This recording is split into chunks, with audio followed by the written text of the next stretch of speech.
Ipinapaubaya na po ng Office of the President ang pagbabago sa mga opisyalis ng Presidential Communication Office.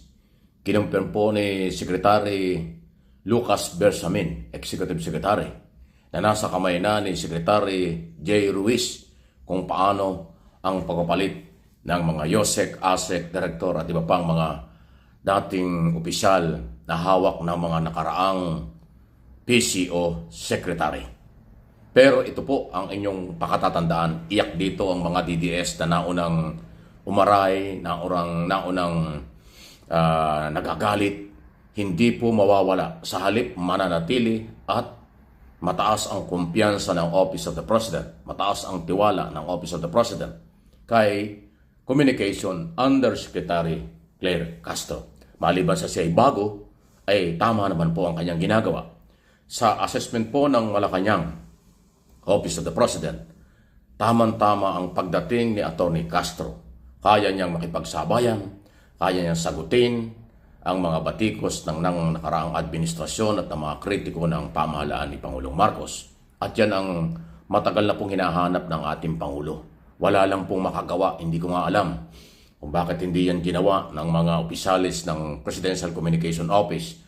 Kung yung mga gurita, 3 na ang naging PCO Secretary, na kumpleto rin naman sila ng manpower, YOSEC, ASEC, Director, kung ano-ano nasa kanila. Naglabas pa nga ng pera ang Malacanang noong unang taon or pangalawang taon ni Pangulong Marcos para lang labanan ng fake news. Hindi ko alam kung anong ginawa doon. Pero ngayon, under Secretary Ruiz at under Communication Undersecretary Castro, ay timing na timing po ito. Ayon kay Secretary Bersamin, nasa kamay na po ni Secretary Ruiz kung ano ang gagawin. Pero sa ngayon, sa nakalipas na ilang araw pa lang, masaya na, kontento sa performance ng PCO ang mga bagong opisyal. Okay? Dahil nga sa matapang na paliwanag at sagot, direct to the point na paliwanag ni Undersecretary Castro bilang Undersecretary at Office of the President, Malacanang Press Officer. Hindi man tawaging spokesman siya, pero higit pa sa pagiging spokesman ang kanyang nagagawa. Sa akin naman pong personal na analysis at opinion, timing na timing, napapanahon na talaga ang pagkakatalaga kay Castro. At yan po ay may basbas, may order, may go signal kay Pangulong Marcos kung ano ang kanyang gagawin.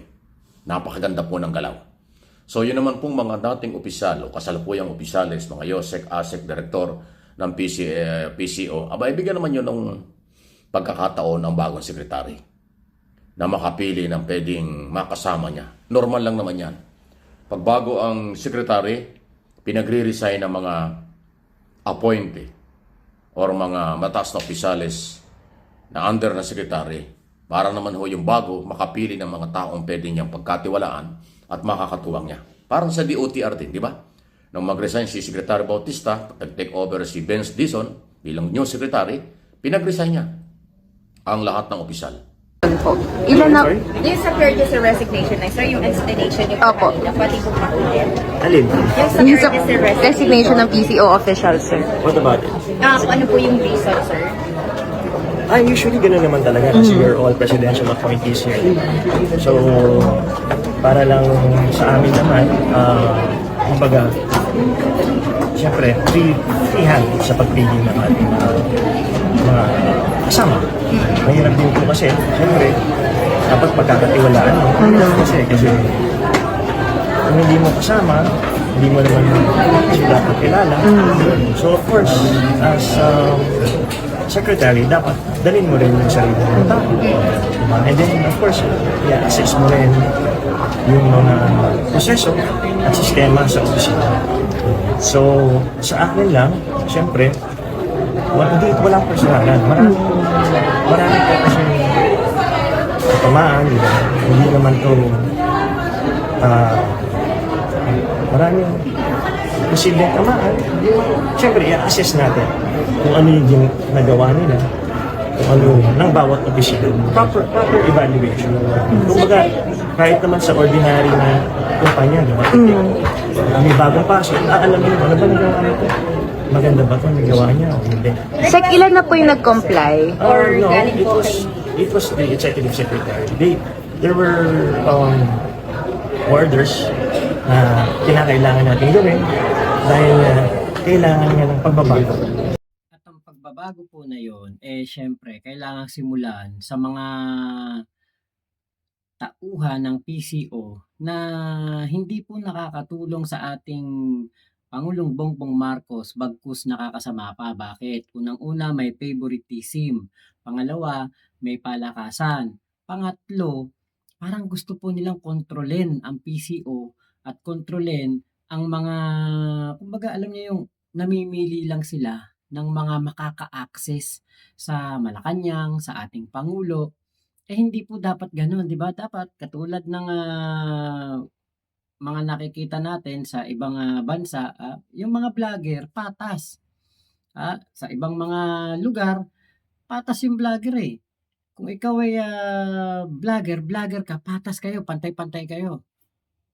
Dito po sa nangyari sa PCO, may palakasan, may naninira, mayroong mga, actually, ayon sa mga naririnig ko, may mga vlogger din po na nang-iimpluwensya ng tauhan ng Malacanang. Kapag po ganyan kayo na nasa PCO kayo, nasa office kayo ng Malacanang, kapag kayo nagpaapekto sa mga taong labas, mga vlogger lang, 'di ba? Hindi talaga kayo magiging mabuting tauhan ng PCO at ang magiging labas niyan, kayo ay may pinapanigan, may palakasan, naniniwala kayo sa paninira at hindi ninyo kinukuha ang side ng sinisiraan. Hindi kayo patas, 'di ba? Tulad na lang nung Christmas party nga kita nyo. Sino-sino yung mga nandoon? Sila-sila lang, 'di ba? Pero yung mga vlogger na kilalang vlogger ng BBM na sumusuporta kay PBBM, mga volunteer na vlogger ni PBBM, wala doon. So, may palakasan. Yun ang dapat na mawala. Kaya buti na lang sinibak yung mga tao na yon. At sana 'di ba ngayon dito sa pamumuno ni Sir J. Ruiz, ni Yusek Ler Castro, maging patas ang pagtingin sa mga vlogger na sumusuporta sa ating Pangulo. Na hindi dapat kasi, nangyayari kasi unang-una maraming leakages, maraming intriga, maraming nagsisiraan. Ayaw natin mo. Dapat yung PCO, hindi ko sinasabing galing sa loob yan. Pwedeng manggaling din sa labas. Diba? Pwedeng manggaling din sa leader. Pero dapat confidential lahat ng orders, lahat ng papeles dito. We treat it as confidential. Sir, yung mga nagli-leak, mga documents po? Nangalag kung ano-ano intrigang lumalabas. Natatanggap na nakakagulo pa. Nasa hilik na makatulog. It will take space and time. Iisipin mo pa. Kaya, alam mo, siguro dahil yan sa mangyayari ng malasahan, mangyayari ng pagbabago. Minsan kasi, gumagawa ng kung ano-anong kwento na wala namang katotohanan. Ayan, 'di ba? Na-booking. Mabuti po 'yan nalaman ng ating bagong PCO na meron pong mga actually mga galing sa labas na mga tao, labas ng PCSO na iniimpluwensyahan ang mga taga-PCO. Naninira ng mga vlogger, ng mga tao, ng mga personalidad para sila ang maka-access sa Malacanang, sa PCO, sa mga kumbaga kung ano-ano mga event. Sila po ang mas pinapaboran. Makikita niyo naman yan malalaman niyo naman yan at marami pong mga vlogger na hindi po nakakapunta sa mga event ng Malacanang o ng Pangulo. Ang nakakapunta po yung mga hindi kilala. Naging kilala lang nitong nagkaroon po ng palakasan sa PCO. Pero yung mga panahon pa ng eleksyon, 2022, hindi po ninyo nakikita sa mga event sa Malacanang. Kasi nga po, 'di ba, ano na sila nabilog yung ulo ng mga nasa PCO, yung mga nasa loob. Kaya po, tama yung sinabi ni Sir Jake Ruiz na may mga gumagawa ng intriga, ng mga kwento, dapat po yan ang unang-unang linisin, yang loob ng PCO para po maging maayos ang takbo ng PCO. Kasi kahit na ano pang gawin natin na pagpapalit ng secretary, undersecretary, kung yung mga tauhan diyan sa PCO ay sila-sila lang din, imamanipula lang din nila ang secretary. Kaya po tama ang ginawa ni Sir J. Ruiz para po malinis lahat. Kasi ah, ayon na rin sa mga kwento ng aking mga kaibigang vlogger, meron po talagang parang sindikato diyan sa loob na nagmamanipula, sila yung nagmamaniobra ng mga bagay-bagay, para po sa ano, para po sila ang mas makinabang, yung grupo nila ang mas makinabang. Parang alam mo yung kinokontrol nila para walang ibang makapasok na tao, which is hindi dapat. Dapat pantay-pantay ang mga pagtingin, sa bawat, vlogger, sa bawat mga nagtatanggol sa ating pangulo, gano'n sana. So, after 3 years o after ng ilang 2 years and ilang months, 'di ba, naayos din po ang problema ng PCO at tingin ko magiging maganda na ang paglaban sa fake news kasi nandiyan si Attorney Claire. Marami na rin po ang, kumbaga, ako bilang isang vlogger tumaas ang ano ko, kumpiyansa ko, tumaas ang ano ko, yung, parang nabuhayan ako ng loob na, uy, meron ng, suporta mula sa Malacanang na meron ng magde-debunk ng mga fake news ng mga DDS. Napakalaking bagay po sa amin na mga vlogger na ganyan po ang, nangyari na meron pong isang Attorney Claire diyan sa Malacanang. ASEC, IOSEC Director para makapili siya ng pwedeng ipalit. Ganon din ang mangyayari. Pero si Undersecretary Castro na hinihiling o nagdidemand, binabatikos ng grupo po ng mga DDS, vlogger at kung sino-sino, dapat daw mag-resign at kung ano-anong below the belt na sabi. Nako, delikado yan. Mananagot po kayo. Hindi yan palalampasin ng Malacanang. At sino naman kayo para kayo paniwalaan ng Pangulo? Sabi ko nga sa inyo, kontento, masaya sa performance ni Undersecretary Castro ang Office of the President. Ilang araw pa lang yan. Paano naman papalitan? Palagay ko mas bibigyan pa yan ng 100 support kung ano man ang kanyang kailangan. Dahil may impact, may dating, gusto ng mamamayang Pilipino, pabor ang mamamayang Pilipino sa ginagawa ni Undersecretary Castro. Kaya yan yung bagong development. Lunes na Lunes, yan po yung bago.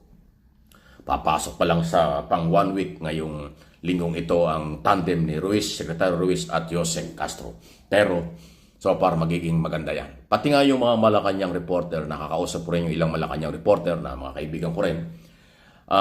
Kontento sila at nagugulat sila. Actually, kung ikaw ay lehitimong media, nakatulad ko, ang ganyang mga opisyal na marunong magsalita, may tapang, nasa puso ang sinasabi para sa taong bayan, napakaganda ho niyan. Kahit na araw-araw mag-press conference, kasi may balita. Kasi yan ang kailangan. Boring po kasi sa amin sa media, na kapag walang matapang na nagsasalita, o walang impormasyong matatag or may kredibilidad, or anumang statement na kapakipakinabang, nakakalungkot yun. Pero pagka ganito na halos lahat ng ginagawa at sinasabi ni Yosek ay istorya, binabalikan niya ang mga pambabastos, panlalait, pamimersonal ng mga Duterte. Higit sa lahat, kayang-kaya niyang ipaliwanag. Kayang-kaya niyang sagutin kung ano ang kailangan at kung ano ang epektong masama ng pamimersonal below the belt na ginagawa sa nakalipas na halos magtatatlong taon na. Hanggang ngayon, hindi naman tumitigil sila Kahit nga sabi nila, pasintabi na, totoo naman, nagkakaedad na si Duterte, Digong Duterte, halos hirap na maglakad, inaakay na nga kadalasan. Pero kasi yung kanyang pananalita, hindi kumukupas Laging kung ano lang gusto sabihin niya, sasabihin niya. At pinapalakpakan naman ng kanyang mga followers, kahit na yung kanyang pagkatao, ang kanilang pagkatao, ang nakataya, nasisira. Wala silang pakialam doon. Ay hindi pwede yun. Kasi ang gobyerno sa kasalukuyan ay matatag. Ang gobyerno sa kasalukuyan mayroong vision, mission. Ang gobyerno sa kasalukuyan ay hindi naman papayag na panghabang panahong lait-laitin ng iisang pamilya. Lahat mananagot yan. Okay? At itong pag-front ni Undersecretary Castro, masasaktan talaga sila dyan. Dahil ito'y abogado, broadcaster, vlogger, alam niya kung paano laruin, paano sagutin, paano niya ipaliwanag ang masamang epekto ng mga pinaggagawa ng mga kritiko ng administrasyon. Kaya again, sa pagkakabunot sa kanya, pagkakatalaga ni Pangulong Marcos, suportahan natin. Paborito sa mga Marcos loyalists, Marcos supporters, silent majority na nagmamahal sa Pilipinas, sa Pilipino.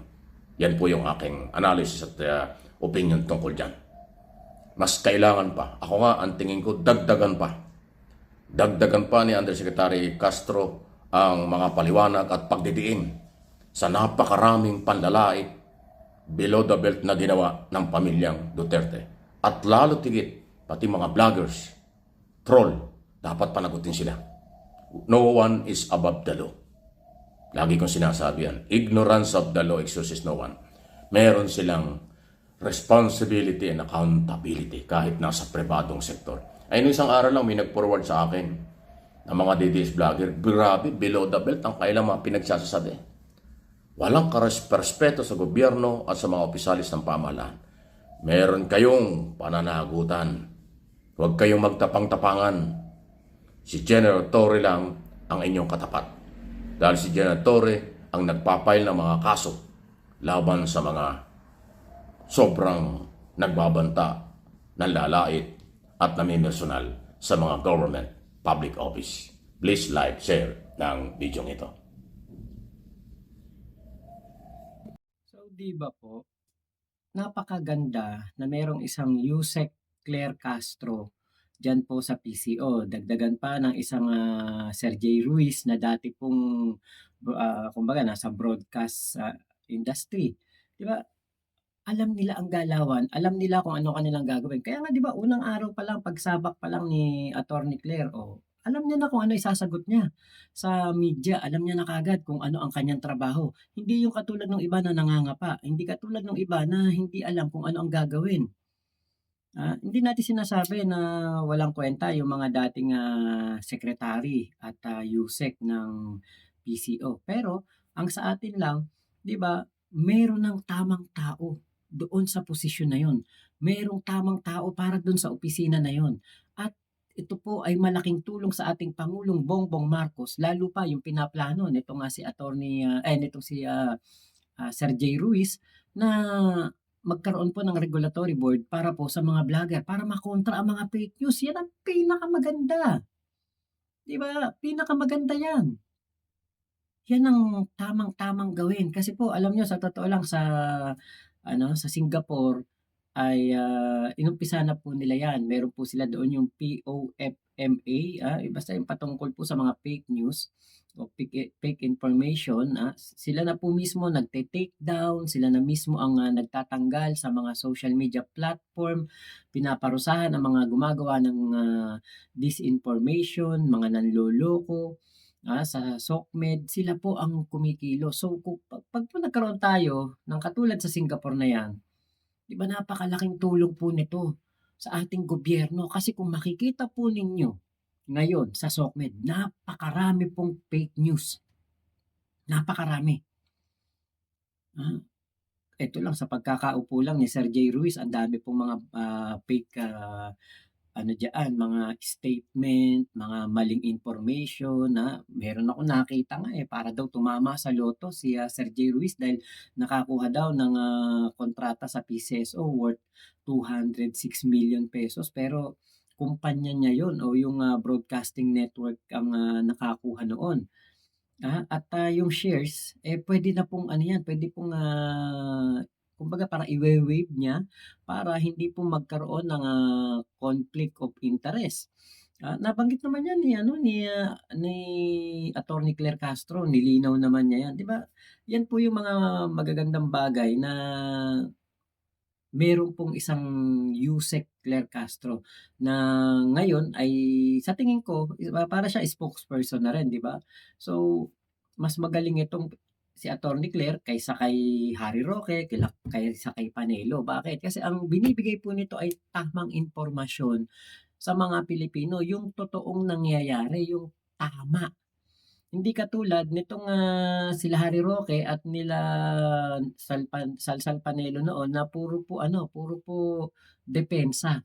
Puro kapag may sinabi si Digong noon, iti-twist nila, sasabihin nila, hindi naman 'yun ang totoong gustong sabihin ng pangulo, eto ang ibig sabihin nun, para ma-save si Digong, 'di ba? So, ngarag na ngarag po ngayon ng mga DDFs kasi nga po napakagaling ng ginawang desisyon ng ating Pangulong Bongbong Marcos. Marami ang natutuwa dahil po sa ginawang yan na pagbabago, nilinis ang PCO at inilagay po ang mga tamang tao diyan. Kaya naku, 'di ba? Sir Mike Abe, ang galing ano, tamang-tama, swak na swak ang isang Attorney Claire at ang isang Sir J. Ruiz diyan po sa PCO. So, salamat po sa inyong pagsama sa vlog ko na ito. Salamat sa video ni Sir Mike Abe na ating nareaksyonan at doon po sa interview ni Sir J. Ruiz. Thank you po sa inyong lahat. Sana po ay patuloy lang ninyo akong suportahan dito sa aking vlog. At hanggang ngayon, nandito pa rin po kami sa China at namamasyal lang po. Meron nga rin po nagpe-page sa amin narinig ko mula kay Takero na meron po nagsasabi na kami daw po ay bumaligtad na o babaligtad na kaya daw po kami ay nagpunta dito sa China. Ito po'y biyahe ng magkakaibigan. Ito po ay biyahe ng parang pamilya po kami dito.